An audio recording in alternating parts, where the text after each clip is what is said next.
Good evening, everyone. I am Reverend Sherry L. Jackson in Alexandria, Louisiana, and we are beginning our 18th lesson of understanding the Old Testament, and we are in Exodus.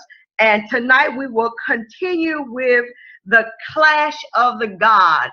And we know this lesson generally is just called the plagues, the 10 plagues. But tonight I want to suggest to you that it is more, that these lessons have is more to do with who God is and establishing the fact that He is God, and that no matter how many other little g gods were there, God was saying, I am Yahweh and I want exclusive worship. And so let us begin our lesson, and I pray that you have had an opportunity to read some of it, because we are not going to read on each plague. I wanted to tonight to show you that in the Hebrew Bible, and that there was a world that was going on, and that the Bible does not stray a whole lot or picks up some of the culture that was happening in Egypt. And my as someone said about me, my big word is context. We have to know the context for which the Bible was written. The culture plays a big part. If you miss the culture, you will come away with interpretations and with applications that never was intended to be. And so let's take a look at what is really going on when we talk about the plagues. Virtually every religion insists that there is some kind of invisible reality behind, above, or beyond the present visible world, and that humans should orient their lives toward this unseen realm. In other words, all of us, no matter where we are, what part of the world we are in, we each have this hole that we fill with something that is greater than us.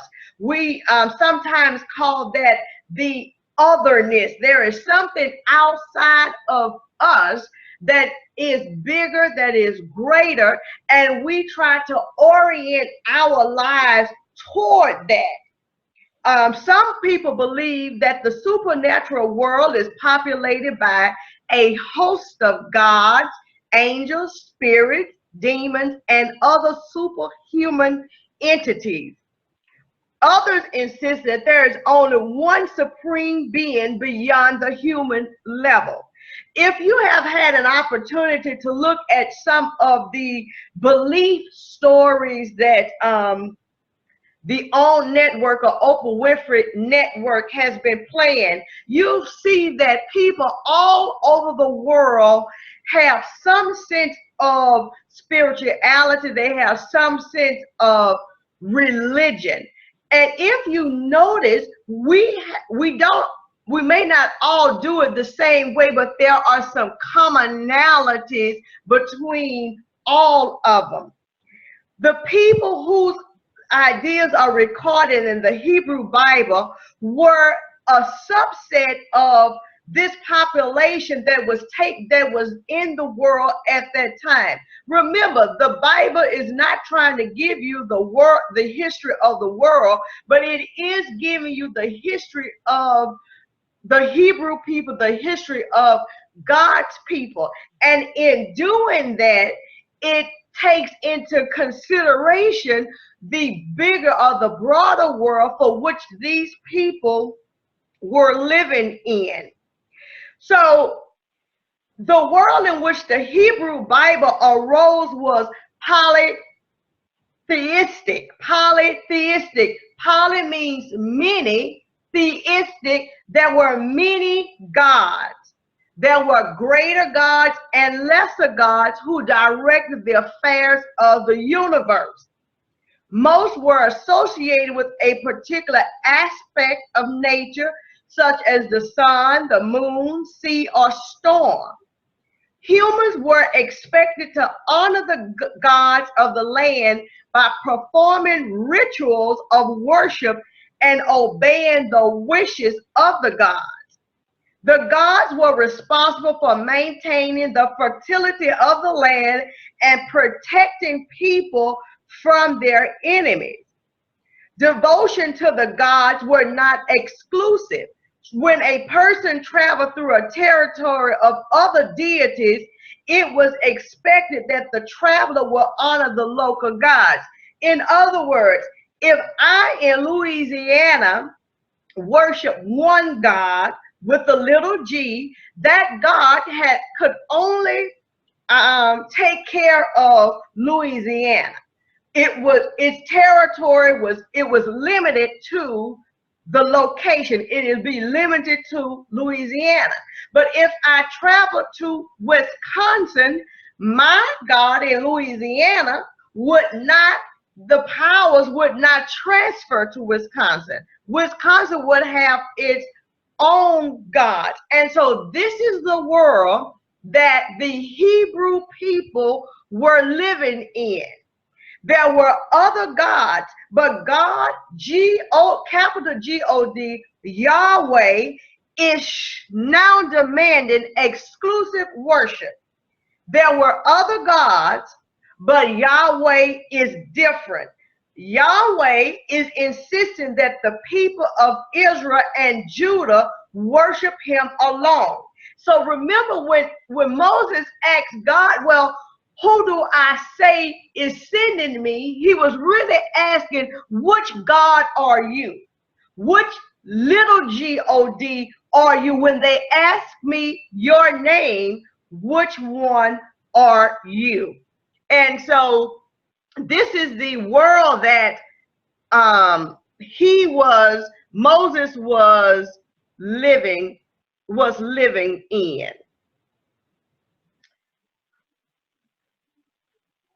So, who is the greatest? That's what this whole plague thing was about. It was about moving the people out of Egypt, but it was something greater than that. I like to call it's the showdown of the gods. Which God is the greater? In Egypt, pharaohs were considered to be divine kings. In other words, they were considered to be gods themselves. So when Moses came to Pharaoh to ask for the release of God's people, God and a false god, Pharaoh, clashed in a battle of wills and power. So Moses is going to Pharaoh, who considers himself a god, to say that another God, Yahweh, is saying to let the people go. And so this would throw Pharaoh off real fast and quick. He will become furious because how dare another God come into his territory and demand that he do something with his people. Pharaoh considered the Hebrews his people because after all, they were slaves in his land. But then God, Yahweh, is saying, no, let my people go. So this is a showdown. Just imagine how even when the president of the United States, when the problems that he has when he tries to go over to another country and offer suggestions or advice or sometimes even force. And so it is not taken well. And so this is what's happening. So God shows his supremacy through the plagues. One way to understand the plagues is that they were a direct attack against the false gods of Egypt, and God showed himself to be victorious. So a pharaoh is used it is a title of the king of Egypt. So it was not somebody's name, it was the title of the kings of Egypt, and it meant, it has this connotation of a great horse. And just think about the strength of a horse. And so the Pharaoh was the political and religious leader of the Egyptian people, holding the title of Lord of the two lands, a high priest of every temple. He owned all the land, made the laws, collected taxes, and defended Egypt as foreigners. So again, just think about the fact that Moses is coming to say, God, Yahweh said, let my people go. Pharaoh not only is the political leader, he's the religious leader. There is no separating of church and state here. He is over everything.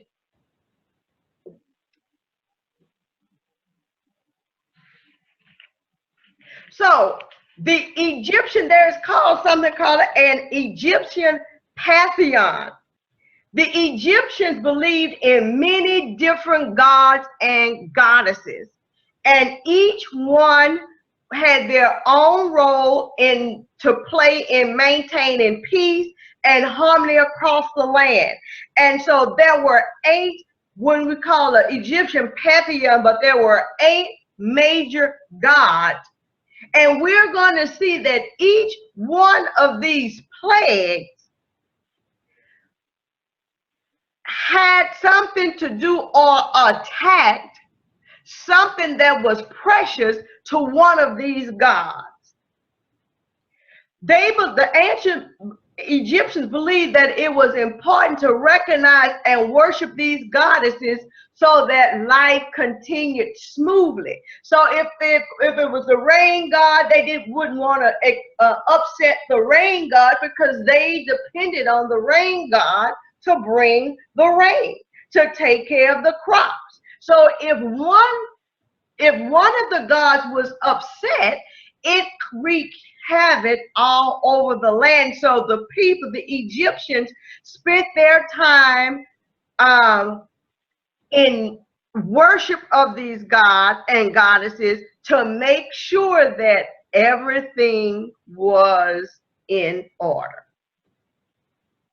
Do we have any questions or comments so far up to where we are at this point? Any questions or comments? As you can see, this is certainly different from, we are on this side of the cross and we understand Yahweh, but in the world that Moses was dealing with the Pharaoh, it was a very different situation.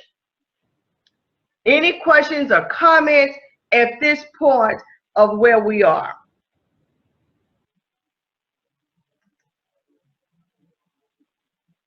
Okay, everybody is good. Okay.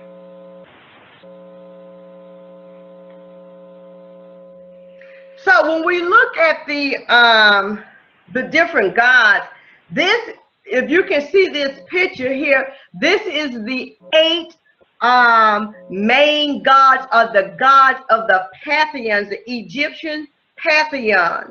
These are the major gods.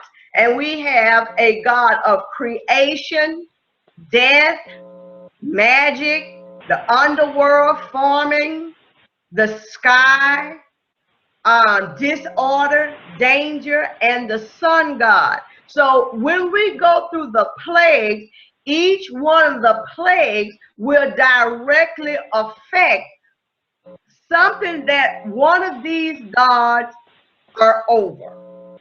One of these gods is over. And so what God is saying is, again, it's not just about God wanting to bring the people out of Egypt. Yes, that is one of the things, but most of all, God is establishing that he is the one and only God that he wants exclusive worship. He's going to set the foundation that you don't have to worship all of these different gods, because I am God all by myself. I can take care of creation, farming, the sun, peace, order, whatever it is. I don't need anything else. So this is the world that they find themselves in. Pastor Green, are you on the line?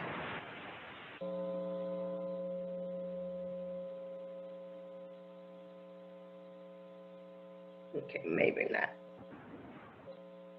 Okay, so the 10 plagues in Egypt, just real quick, and then we're going to go over 9 of them, and then the 10th one we're going to leave for next week because it's going to be a little different.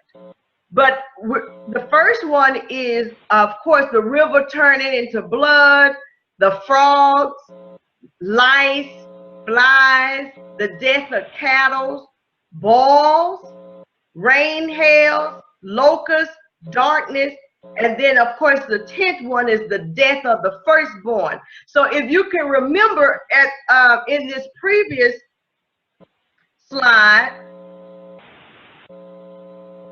that each one of these gods were over the things that will be affected by these plagues.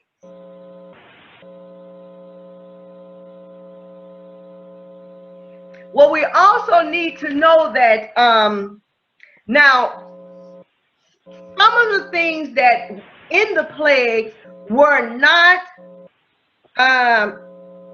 people would have seen them before. They would have seen lice. They would have seen flies, or swarms of flies. They would have seen these things, but the difference would be is the intensity of them. The intensity of the plagues is what makes it, is going to make it so much different. So the fact that there are several reasons that made them so different. First, many of these things were known to happen in Egypt, but they were intensified beyond normal occurrences. Second, the fact that Moses predicted the arrival of the plague and the ending of them, which would have been different. The third was all of these things happened within a 1-year period. And this had never happened before. So just think about, if we in the United States, just think about what Hurricane Patricia did in a weekend, or Katrina did in a day or so. What it must look like if all of these things happened in 1 year. Another thing was that the plagues were discriminatory, for they did not occur where the Israelites lived. They only occurred in Egypt. So it was like a targeted attack. That was different. And the fifth thing that was so unusual was that there was a gradual increase in the severity and the nature of the plagues. So it started off small, so to speak, and then it gradually increased. So again, it wasn't the fact that people had not seen some of these things. What made it different was that the intensity of it and the fact that it happened all at one time.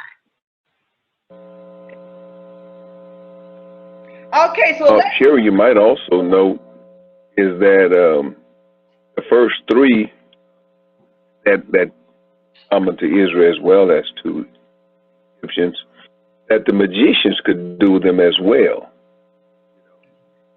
yes. Interesting that when Moses began to tell Pharaoh about the gods, Pharaoh's magicians, wise men could also perform the plague, showing that, hey, my God can handle this. The progression changed. It changed the dynamics of the plagues and intensity, as well as you said. Could you imagine getting in your bed and frogs all in the bed, your feet touching cold, slick frogs in the bed, and walking on them on the floor? Frogs everywhere. And in the night with the frogs. Just to think. Jumping, they cold, they slimy.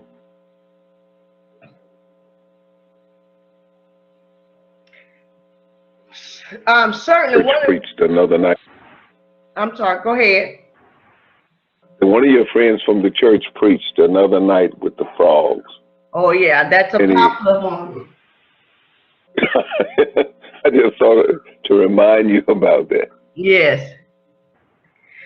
As Pastor Green said, one of the things was the pharaohs had magicians, and they could do some of the things that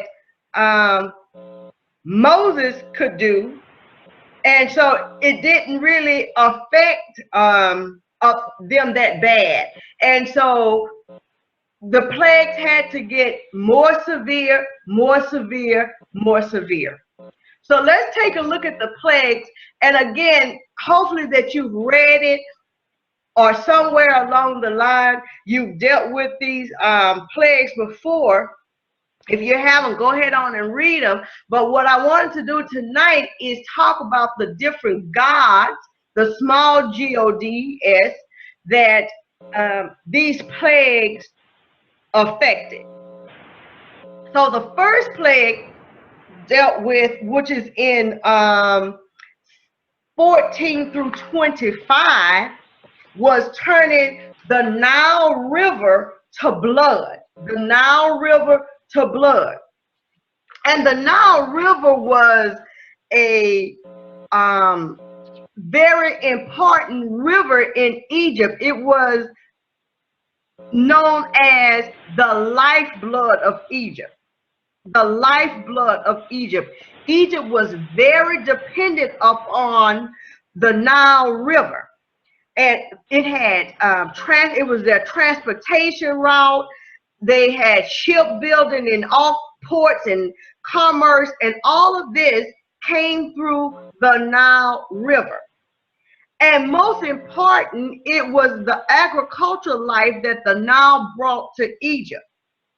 The annual rise and flooding provided new deposits of fertile soil. The Nile extended agricultural life 8 miles to either side of the bank. So the Nile was very important. And so when Moses turns the water to blood, this would have upset Pharaoh for certain, because just think about it. If this water, if it came through the Red River, or through, for my friends in Wisconsin, if it came through Lake Michigan or one of the Mississippi, just think if that was out, or especially in New Orleans or the port cities, if those waters were polluted or contaminated, and it was the lifeblood, it was the life of that town, that place, that economy, we would be upset, because lots of things would have been upset. But the God that was over this, or the God of the underworld, or the giver of life, and just know that I'm not going to get these names. I'm not going to get these names all straight, so I'm probably not going to say a lot of them, but you'll see what I'm talking about. This God would have been the god that would have been affected. Now, I tried to also provide pictures of what these gods looked like. And this god, Osiris, was a mummified man wearing a white cone-like headdress with feathers. So this was the god that would have been the god over the Nile River. And so, so again, if you read the whole story of turning the water to blood, again, the magicians were also able to, to do this. They were able to mimic this, to mimic the plague by their secret arts to the satisfaction of Pharaoh. So Pharaoh, it wasn't no big deal. Moses did it. The magicians did it. So again, Pharaoh had nothing to lose. His heart was hardened by Yahweh, so he was unaffected by this plague. The second one was the frogs, the one with the frogs. Well, frogs were just everywhere. Now, the Egyptians believed that the frog was the symbol of the life-giving power goddess Het. She was the goddess who oversaw women, the midwives who helped women have babies. She was thought to blow the breath of life into nostrils. So Egyptians often had little statues of frogs on their life stands. It was almost like a good luck charm. So the killing of a frog was punishable by death. This is how much importance was placed on frogs. The presence of frogs in Egypt was not unusual. To the Egyptians, the frogs represented fruitfulness, blessing, and the assurance of the harvest. So the goddess Het, a frog, was the wife of a great god. She was the symbol of resurrection, the emblem of fertility, and assisted in childbirth. The frog was one of the numerous animals that must not be intentionally killed. Even if you did it by accident, it would have been punishable by death. But Yahweh, capital G-O-D, turned the frog into something that was overwhelming. In other words, he gave them too many frogs because they had placed their allegiance into and their faith into these frogs. And so God just gave them, there was frogs everywhere. It was frogs everywhere.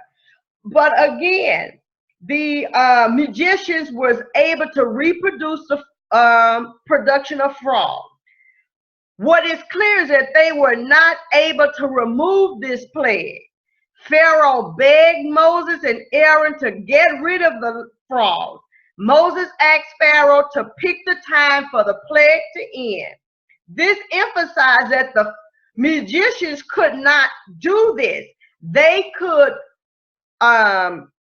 do some of it, but they could not end it. And again, Pharaoh did not listen. After he got relief from the plague, he did not listen. So just think about, let's not be too hard on Pharaoh. How many times we've been in situations and we pray, God, if you just remove this, if you just do this, God, I promise you, I will never do it again. And just as soon as God gives us relief, we go back. And so this is what happened with Pharaoh.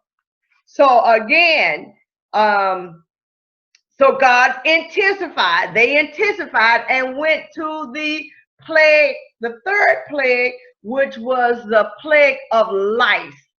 And this is found in Exodus 8:16 through 19. Exodus 8 and 16 says that the dust of the land literally became gnats, or we know it as frogs, or lots of, or not frogs, I'm sorry, lice or mosquitoes.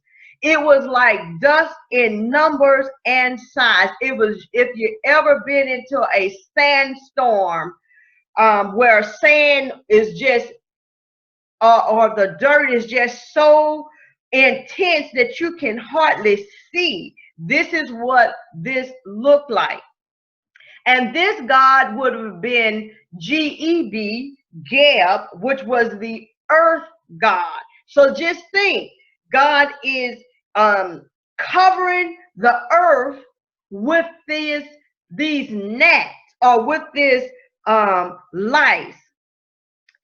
And this would have humiliated the priest. First of all, it would have been an embarrassment to Geb, because Egyptians gave offerings to Geb for the bounty of the soil. Or they worshiped this to keep the soil of the land straight so that they could have a good harvest. And so God comes along, Yahweh comes along and disturbs and has all of these lice or mosquitoes everywhere that you couldn't see anything. And it's so bad until the priests have to shave their hair. And the priest was impure. They were impure themselves. So that means that they weren't able to do what they needed to do to ask the gods for help. Remember that if the priests were impure, then they couldn't go before their God. And so this was a real big deal. Exodus 8 and 17 states that the gnats irritated both man and beast, included all of Egypt. This is significant since the previous two plagues seemed to be concentrated in the capital and along the Nile, and they were not a direct attack against the living causing pain, but this one caused pain for humans. The small insects were around in great numbers, and the Egyptians dedicated much of their effort and resources to constructing devices to keep them away, especially from the Pharaoh and the Egyptians. Now, this time, the magicians attempted to duplicate the plague, but they were not able to. It is clear that from here on out, Yahweh was not going to allow them to have any kind of power. He had put them in their place. Again, Yahweh hardened Pharaoh's heart, and he did not listen. So again, this plague 3 is in chapter 8, 16 through 19. Are there any questions or comments at this time about any of these plagues that we've dealt with so far? As you can see, there is purpose behind what God is doing. He's not only trying to get Pharaoh's attention, but remember, the Hebrews were a part of this Egyptian culture, so they would have also been, they would have also knew about these other gods and perhaps worship these other gods. So God, Yahweh, is trying to also get their attention to say, look, I am God. I am. Remember, I am.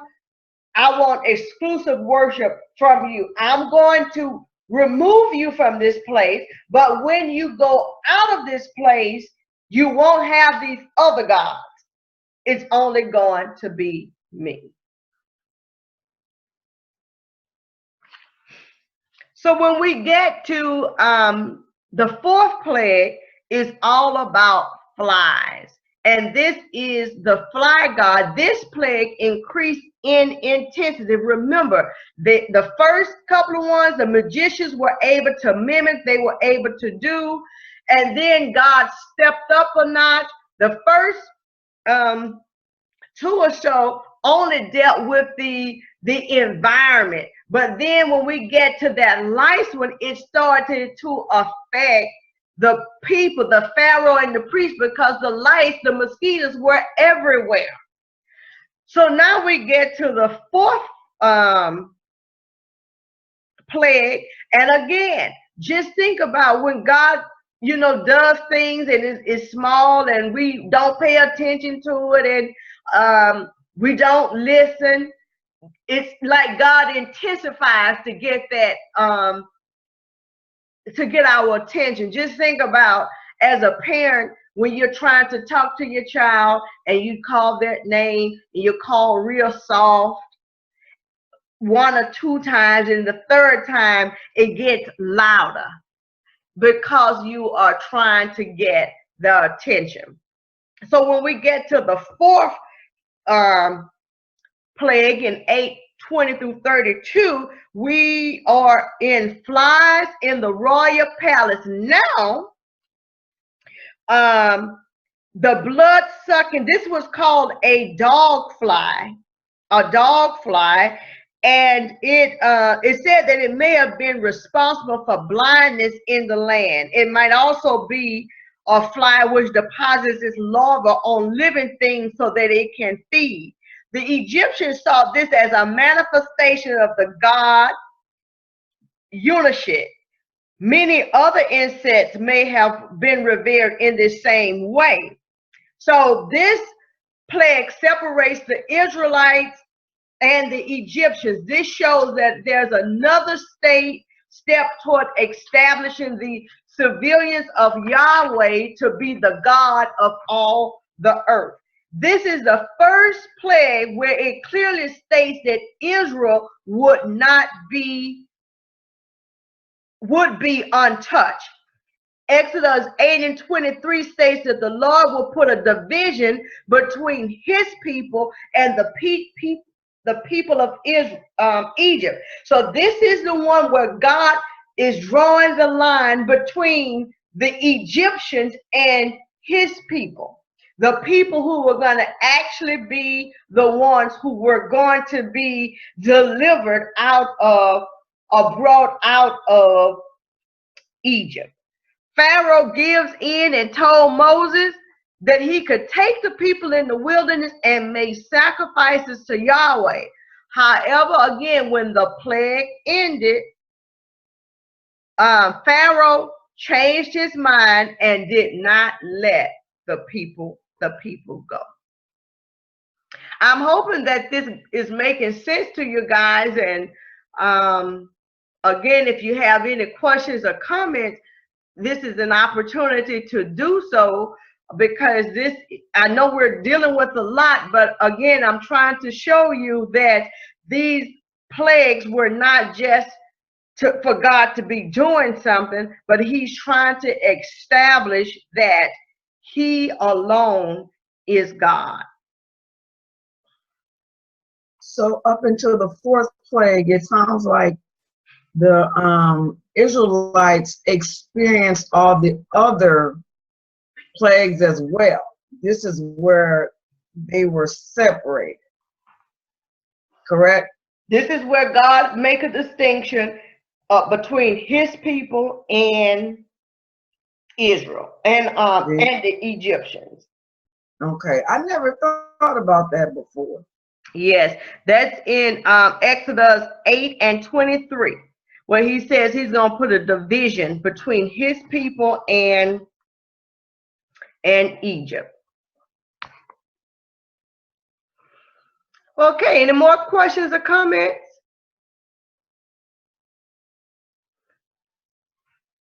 Okay, so now we get to 5, where there's a death of the cattle or domestic animals, and this is in 9:1 through 7. And as you can see, this god Hathor is the mother goddess,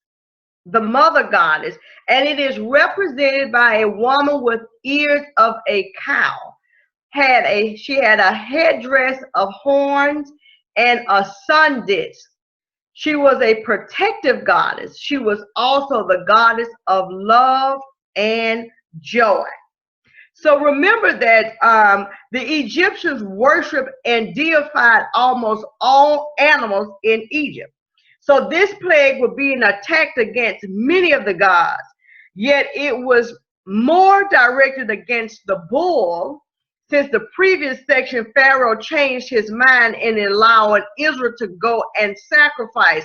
So it's almost like God said, okay, you said you were going to let them go to sacrifice unto Yahweh, but then you change your mind. So I'm going to step it up a notch. I'm going to affect the cow. And the bulls and the cows were considered sacred. And many in Egypt chose them as their major symbols. A temple, there could only be one bull at one time in the temple, and it was identified as a deity by 28 physical marks. Hathor, the goddess of love, beauty, and joy, was represented by a cow and was often depicted as a cow suckling the Pharaoh or giving him divine nourishment. Many times this particular goddess was called Pharaoh's mother because it said that she provided nourishment, divine nourishment for Pharaoh. And remember, Pharaoh considered himself a god. All the livestock, the horses, the donkeys, the camels, and the herds and flocks died.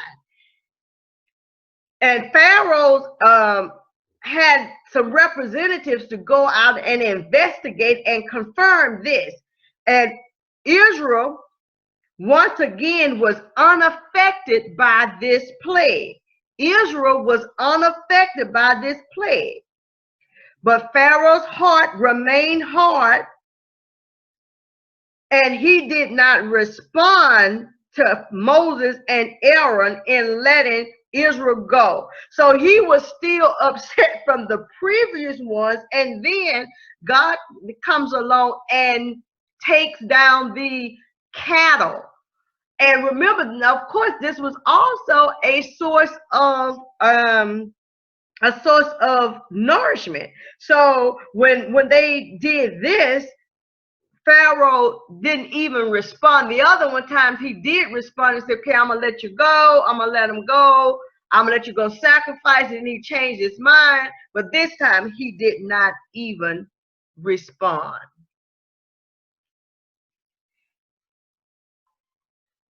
So now we get to ashes, dust, and balls. This was in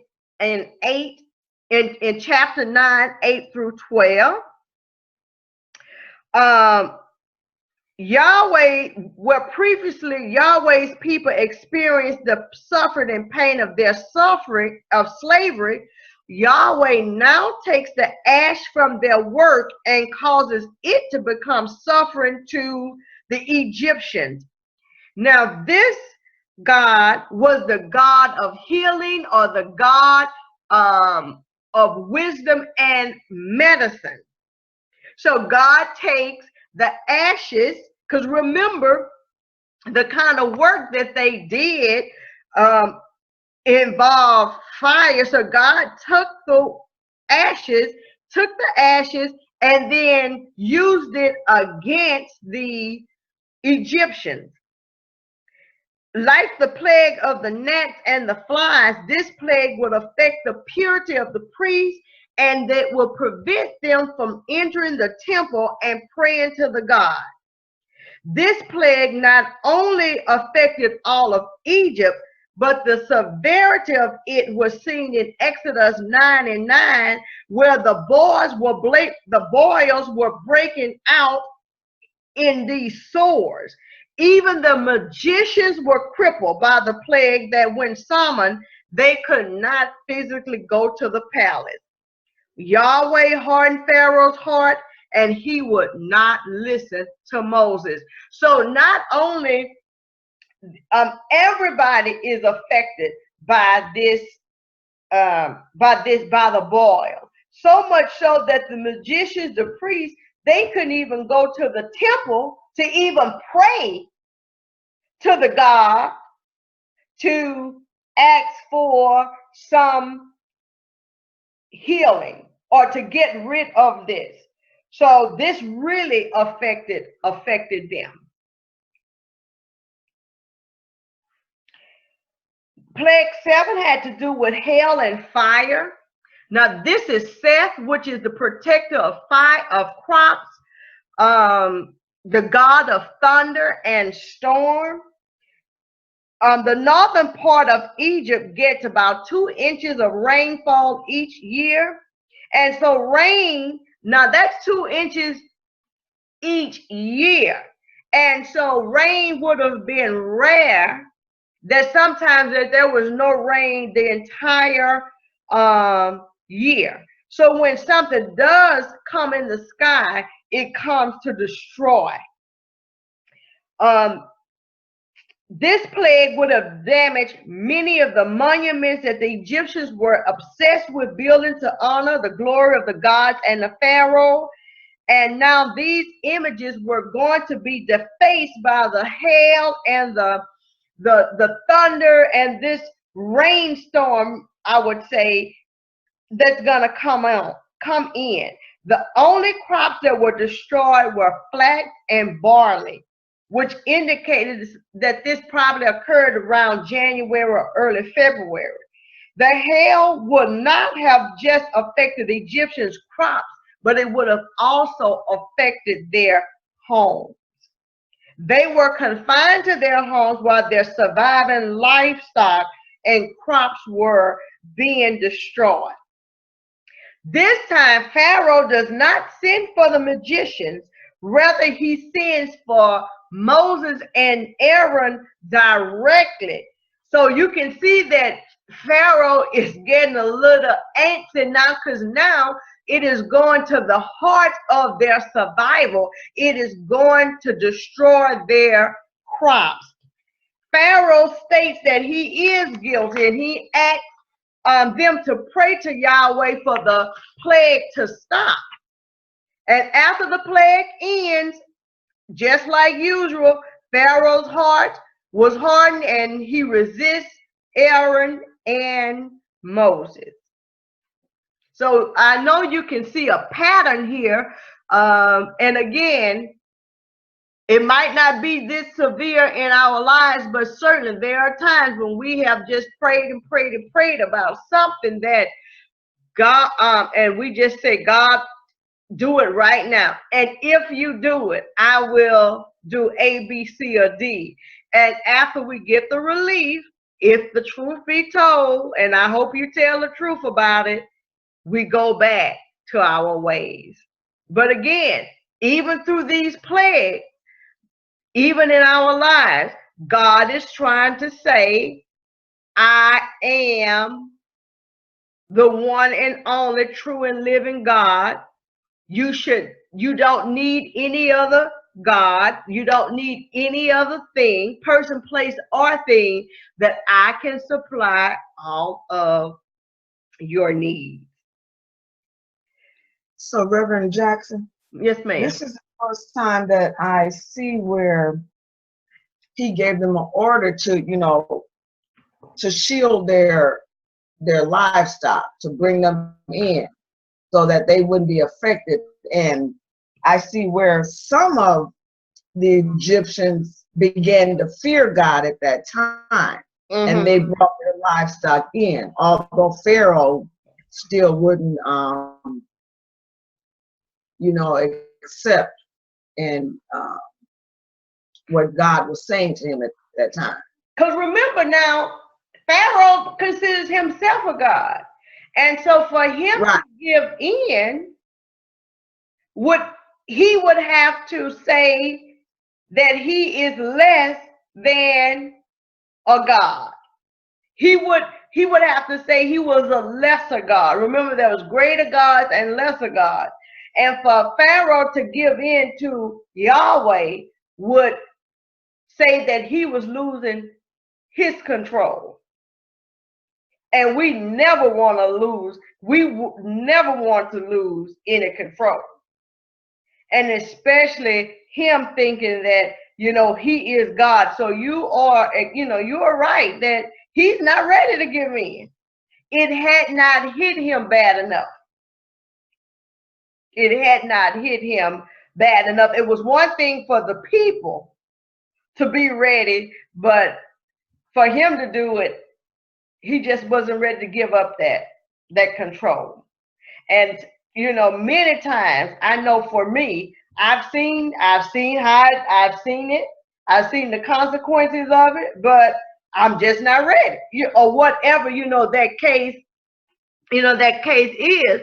And thank God for grace on our side that God gives us another opportunity.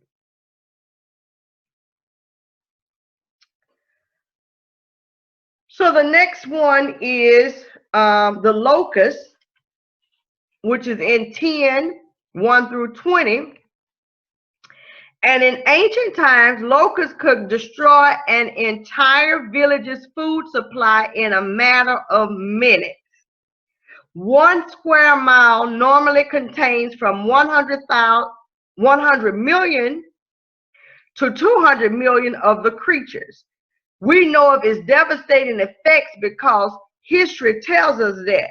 However, the plague of the locusts that Yahweh sent would have made this account look like child's play. There's this story about, you know, it said in 1926 and 27, small swarms of locusts was spotted in Africa. The next year, swarms invaded Senegal and Sierra Leone. And by 1930, the whole of West Africa had pests and locusts everywhere. But it said that the plague that God brought about would have made what was going on in Africa at that time look like child's play. There were many gods associated with the crops of Egypt, for the crops and the Nile were the source for all life in the country. There have been the locusts were so numerous that Exodus 10 and 15 says that the whole land was darkened. The locusts would not have just destroyed crops, but also the trees and the fruit of the land. So once again, Pharaoh sent for Moses and Aaron and told them to come in haste, to come right away. And again, he confessed that he had sinned against Yahweh, and Moses and Aaron pleaded for forgiveness. And he pleaded for forgiveness and for the plague to cease. However, once again, he did not let Israel go.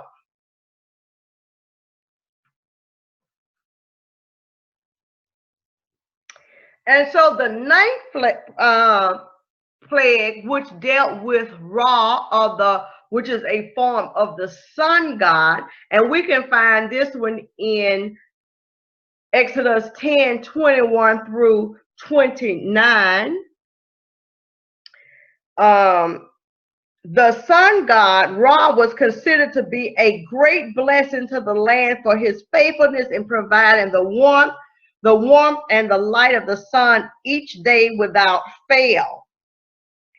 But the plague of covering everything in darkness would have been a direct attack against Pharaoh, for he was the divine representation of the sun god. Darkness covered the land for 3 days. 3 days.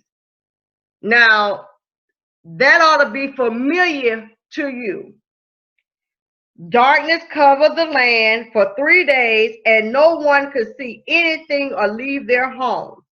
Yet where Israel was, there they had light. Now just think about that. Where Israel was, because Israel was in the presence of God, there was light. where the Egyptians were, where Pharaoh was, which is a symbol for evil, sin, was darkness. So how can we think about that theologically for us today? When we are in the presence of God, when we are following God, Yahweh, we are in the light. When we are not, we are in darkness. And it said that Pharaoh said that he would allow Moses to take Israel and sacrifice, except that they would have to leave their animals behind. Because remember, the Israelites still had their animals. And so he is being really strategic here. At least he's saying he is, that he's saying, okay, you can go and sacrifice, but leave your animals here. Moses stated that they needed the livestock in order to make sacrifices. But Yahweh hardened Pharaoh's heart, and he did not allow them to go, and told Moses to leave his sight, or he would kill them. So again, none of these things worked. None of these things worked. And then we're going to get to the 10th plague, which we're not going to deal with tonight, but we're going to start with that one next week. But it's the one of the 10th plague is the where all the firstborn to be killed. And this is going to affect all of the gods. This is like the big one. And so we're going to pick this one up next week, and then we will continue on, and we will end up in chapter 12. Chapter 12. So if you have not read chapter 12, make sure that you do that. So these plagues had more to do with the fact that God wanted to declare or to show that he was the one and only true God, and that they did not need anybody else. That he was God, and he was God all by himself.